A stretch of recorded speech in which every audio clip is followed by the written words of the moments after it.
is the innocence that is acting on the right hand side in the Pingala.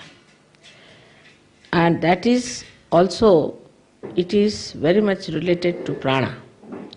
It gives you prana. Prana is the vital breath that we take, breathe in and breathe out. So it is related to the right side. Then also it is related to eternity, Ananta. Ananta is the snake or the Shesha, which is the brother of Vishnu.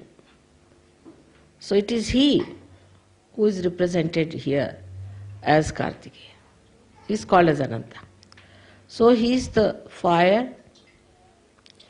He is the one who ignites within you the capacity to consume the force, also the capacity to command the people, and also the capacity to be a person full of brilliance.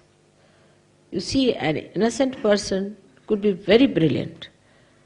All these capacities are expressed in Kartikeya's Swarupa, in his state. Today, by worshipping Kartikeya, we have to know that Kartikeya is now awakened within us. And with that capacity, we have to fight.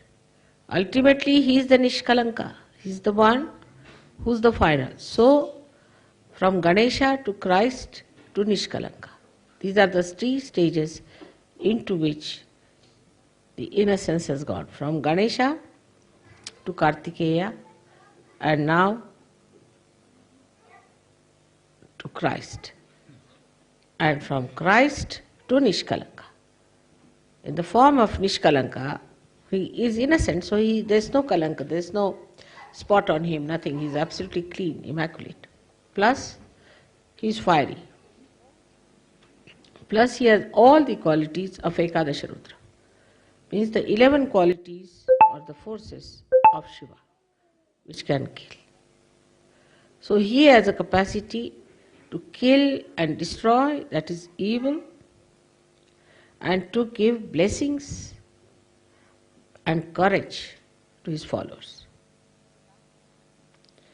This is the last incarnation, which is called as Kalaki. In normal words you call it Kalaki, is actually Nishkalanka, in the white horse. So it is the Kartikeya who sits on the white horse. So how innocence grows within you now is up to the point of Kartikeya. This has been today done on this land, Jewish land as you call it, where Kartikeya is to be born within you, to be awakened within you.